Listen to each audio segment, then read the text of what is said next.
El básquetbol es uno de los deportes con más seguidores a nivel mundial, pero al momento de modificar su reglamento, la NBA fue uno de los precursores a lo largo de sus más de 70 años de historia, cambiando las reglas para brindar un mayor espectáculo e ir controlando a algunos jugadores. Antes de continuar, te invito a suscribirte al canal y a activar la campanita si no te perdés ninguno de los próximos videos que vayamos subiendo.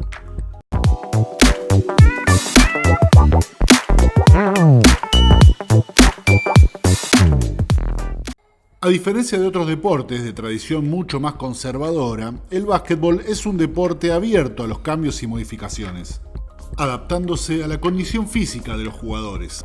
Estos cambios fueron producidos por jugadores que tuvieron tal dominio físico sobre sus rivales que fue necesario modificar ciertas reglas. George Mikan.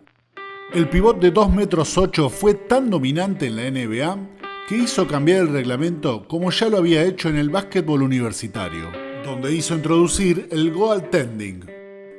El goaltending es una infracción o violación en la que el jugador desvía el balón de su trayectoria a la canasta cuando ésta ya está descendiendo, sin haber tocado previamente el aro. En la temporada 51-52, la NBA modificó la zona pintada, la cual pasó de medir menos de 2 metros a más de 3,5 metros. Y no se podía estar más de 3 segundos situado en ella, por lo cual Mikan debió empezar a jugar en lugares más alejados al cesto. Esta fue la llamada regla Mikan, o regla de los 3 segundos. También se le atribuye a Mikan la regla de los 24 segundos en la NBA. Esto se debió a que el partido con menor puntuación en la historia de la NBA, en el cual los Pistons derrotaron a los Lakers por 19-18, el equipo de los Pistons retuvo el balón por tiempo indeterminado, por miedo a que Mikan les convirtiera más puntos. Dicha regla llegó a la NBA en la temporada 54-55 y Mikan no pudo jugar ningún partido con ella, ya que se retiró un año antes, luego de ser campeón con los Lakers. Wilt Chamberlain. Mikan había sido una de las primeras superestrellas que tuvo la NBA, pero lo que nadie esperaba era que en tan poco tiempo surgiera otro jugador de mucha más altura y mayor capacidad atlética. Wilt Chamberlain, con 2,16 metros, era un hombre que ya había cambiado reglas en el básquetbol universitario, logrando que se prohibiera hacer el goaltending ofensivo y logrando que no se pueda sacar el balón de abajo del aro y pasar el balón por encima del tablero, ya que de esta forma lo asistían sus compañeros. También logró prohibir volcar el balón desde el tiro libre. Debido a sus bajos porcentajes en tiros libres, lo que hacía era tomar carrera, saltar antes de la línea del tiro libre y depositar el balón antes de tocar el piso, lo que no era una violación del reglamento hasta el año 1956. Chamberlain fue un jugador dominante en la NBA desde sus inicios, llegando a promediar 50 puntos por partido.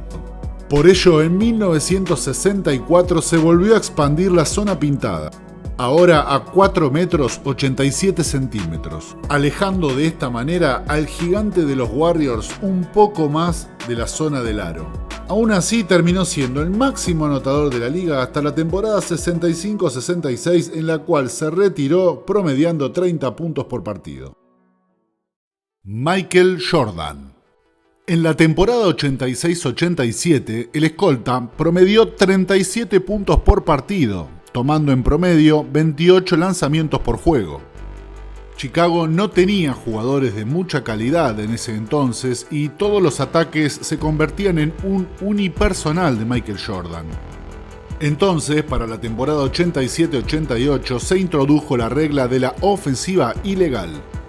De esta manera se prohibía a los jugadores ofensivos amontonarse sobre uno de los laterales del eje de cancha, dejando el lateral restante totalmente liberado para jugar el 1 contra 1. Shaquille O'Neal. Durante la temporada 2001 y con los Lakers preparados para salir campeones nuevamente, la NBA habilitaba el regreso de la defensa zonal, además de prohibir que los defensores ocuparan la zona pintada por más de 3 segundos. De esta manera provocarían que los ataques se desarrollen con mayor movimiento y evitar que la pelota se estacione debajo del aro donde se ubicaban las superestrellas. logrando que los equipos defiendan a O'Neal con mayor eficiencia gracias a las ayudas defensivas. Esto no modificó mucho el juego, ya que los Lakers igualmente fueron campeones en el año 2000, 2001 y 2002, y Shaquille O'Neal MVP de todas las finales. Otra manera de detenerlo a Shaquille O'Neal era cortarlo con falta para enviarlo a lanzar tiros libres. Debido a que sus promedios desde la línea de libres eran horripilantes. Esto no había comenzado con él, sino que ya se lo habían realizado a Will Chamberlain y a Dennis Rodman, que ambos tenían porcentajes muy malos desde la línea. La NBA por el momento no cambió esa regla debido a que los equipos donde jugaba Shaquille O'Neal seguían ganando campeonatos. Hasta que en el año 2008 los San Antonio Spurs de Greg Popovich sacaron una gran ventaja utilizando esta regla. Finalmente, en el año 2016 se modificó esta regla de las faltas intencionales. Antes se daba un tiro libre y posesión del balón a cualquiera de estos tipos de faltas en los últimos 2 minutos del partido, y a partir del cambio de esta regla comenzó a otorgarse en los últimos 2 minutos de todos los cuartos. Charles Barkley. Barkley era un jugador de baja estatura para su puesto, pero de mucha potencia en el tren inferior. Por lo tanto, hacía un arte del juego de espaldas al aro. Protegiendo el balón del defensor, iba empujándolo todo lo necesario hasta llegar cerca del aro, para luego tomar un lanzamiento o asistir a un compañero. Esto era muy efectivo en la década del 90, pero era muy tedioso para los espectadores, ya que veían ofensivas muy lentas y repetitivas. Por esto, la NBA instauró en el año 1999 la regla de 5 segundos de espalda al aro, otorgando a los jugadores 5 segundos como tiempo máximo para llevar a cabo cualquier tipo de jugada como estas cercanas al aro. Oscar Robertson. Oscar Robertson fue un excepcional jugador de básquetbol, pero no modificó ninguna regla dentro de la cancha debido a su juego. Hizo algo que afectó a la NBA de manera inmensa, ya que como presidente de la Asociación de Jugadores logró que se introduzca en el año 1976 el concepto de agente libre.